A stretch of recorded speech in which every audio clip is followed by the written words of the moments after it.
Welcome to another episode of Spirit-Anointed Leadership, a podcast designed to help all of us be Spirit-Anointed leaders and hopefully empower the people around us. And I got my good friend, Tamar, Dr. Tamar Eisenmann is back with me. Yes. Thank you. And, you know, it's so funny. I'm sure you don't feel this way, but I'll never forget when I got my doctorate, someone asked my girls at one point, so your dad's a doctor? Yeah, but not the kind that can help anybody. So I don't know if you've ever felt that way before, but you earned it. I'm super proud of you. So your doctorate obviously came and you did all your research on women in ministry. And you really are. I just introduced you to our staff a little while ago because you are, in my opinion, the world's expert on women in ministry and their practical experience that they've really had.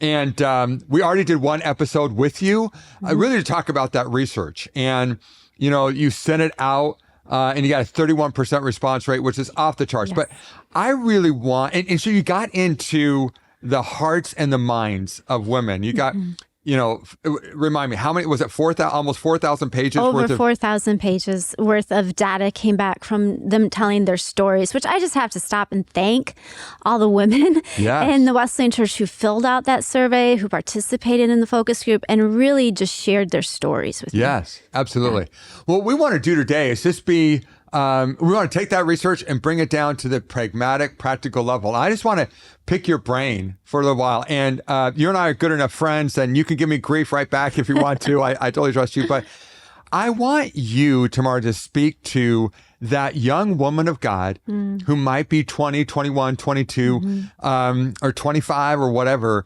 And she's really thinking about, man, I sense this calling. And maybe go back and say, given the research, what would you encourage her to begin to do? Like, let me give you an example, and I'm going to shut up and let you talk to us. But for instance, one of the things that your research said is, boy, we wish that we would have sat in on a board meeting before we became a senior pastor and responsible for board meetings. Yeah. Right? Yeah. So one of the pieces of advice would be to a person who's 22, 23, who's probably never thought of this. You ought to think about who's got a really well-run board meeting and ask them, can I go shadow your board meeting for a while? And as I don't know, as granular as that might seem, I think can you think of how that could have been helpful to you and other people in that situation? Yeah. I think one of the big things is women who feel called into ministry, they say over and over again, like, I have such a hard time finding a mentor. I can't find a mentor. I can't find anyone to coach me. And I think one of the really big breakthroughs for me and what I saw in the research is, don't look for one mentor. Wow. Okay. You're probably not going to find that one person who's just going to take you under their wing and you'll get to job shadow them and everything. Instead, look for a ton of them.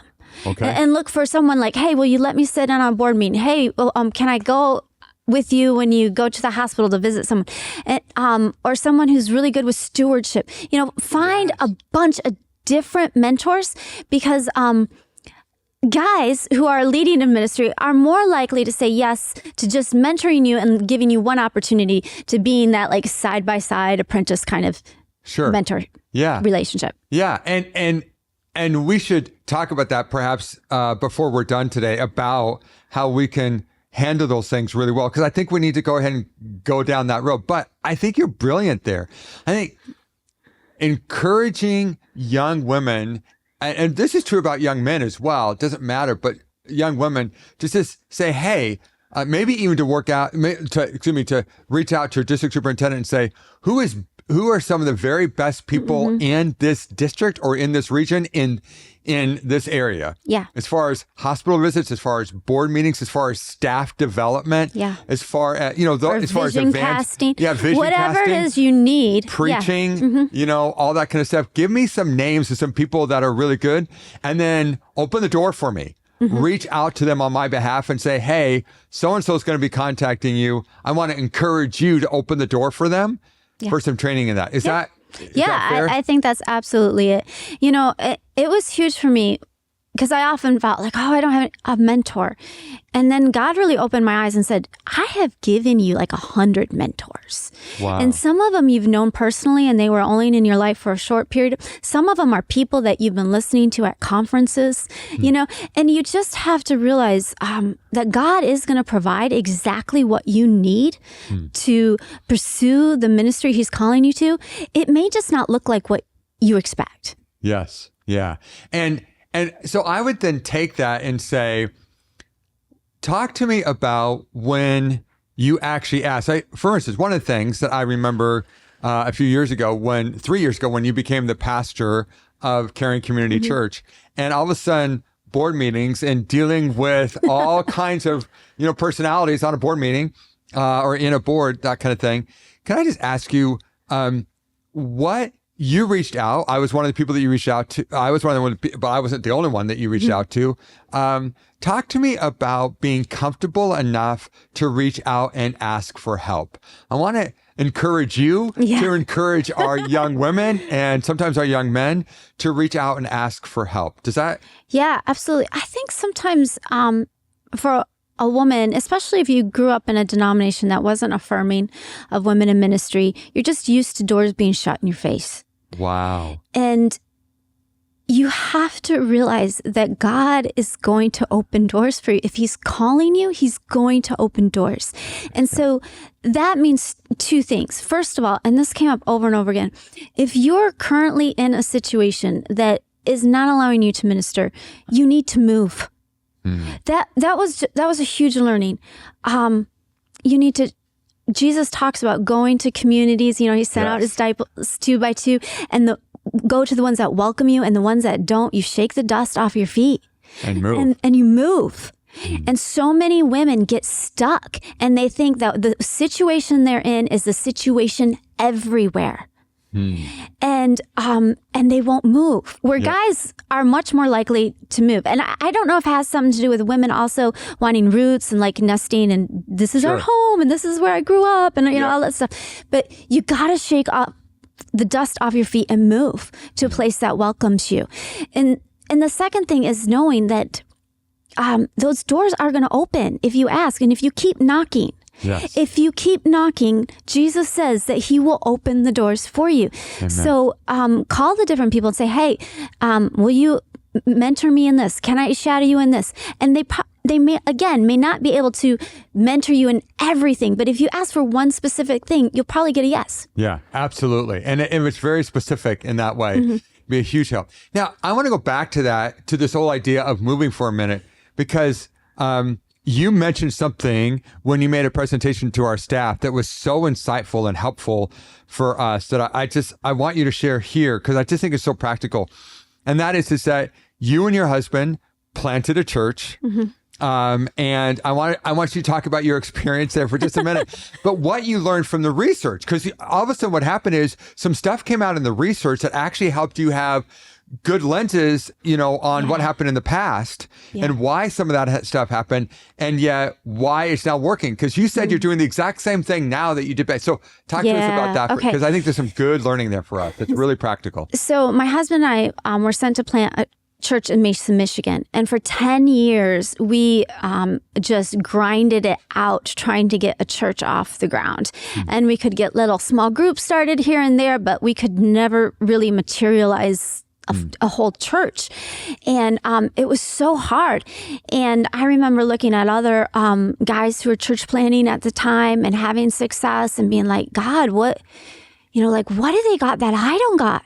Right. You know, and because what people may not know about you is you are an amazing communicator.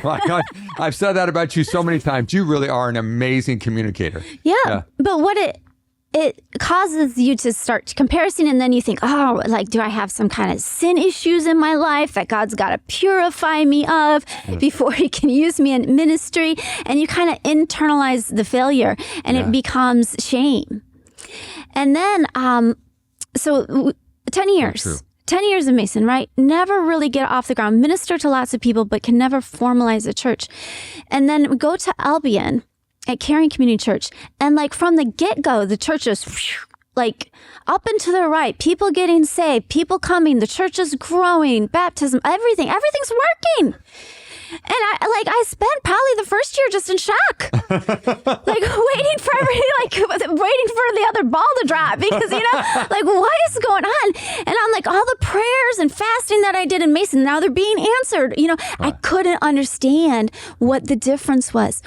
And so coming back to the research, finding, there are some key factors about communities where female lead pastors are accepted in and communities where they're not. This is so key. This is so good. Keep talking. Yeah, because so often I call it the leadership myth. We think everything rises and falls on leadership. Right. Right? And to some extent that's true. But it's also the context that the leader is in. Is also a huge component. Yes. And so one of the things is that communities where there's been a lack of leadership or a history of failed male leadership are going to be much more welcoming of a female lead pastor. Okay. Whereas communities where they've had solid, good integrity in their leadership, all male for a long time, they're not going to welcome a female lead pastor. They're just going to look to men to lead. Because that's all they've ever known. That's all they've ever known. And that's what seems normal to them. Also, communities where at least 15% of the senior leaders are women. So you got to think of like city councils, school boards, business owners, not hair salons. You can't count that. But like communities where 15% of the people are of the senior leaders are women, those communities are going to be responsive to a woman trying to lead in a church. If they don't have that 15% benchmark, a woman leading into a church is just going to look and seem wrong. And so that woman is not going to be able to attract people into her congregation. Yeah. And I think that's just so, if I'm 20, 22, 23, 24, 25, and I'm thinking about where do I want to land in ministry? Yeah. One of the things I want to think about is, what is the environment? What is the context I'm going into? And you had shared to our staff that, interestingly enough, the community that you're in Albion had unfortunately some male leadership that had been really stupid or whatever. Yeah, like fraud, financial scandals, that kind of stuff. Yeah. And so now they have a female mayor and they're very open to female leadership. So it's never been a problem with people coming to our church. Where in Mason, people might come one time, see a female lead pastor and never come back. Wow. Yeah. Because again, the male leadership there have been solid. You were talking about the fact that the mayor in Mason had been the mayor forever and a day. Yes. Yeah. And so again, it's just being wise about those kinds of things. And let me ask you this question again. If I'm a 22, and it doesn't mean, man, in my former life, I was director of church planting for the denomination. So I'm a huge fan of church planting, obviously, even today.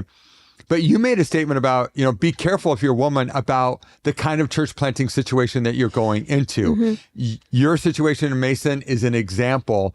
But you would also say, man, if you're not in a situation where people are used to seeing strong female leaders, you can be really gifted as you are, and people just do not know what to do with you. Is that fair? Yeah, that absolutely is fair.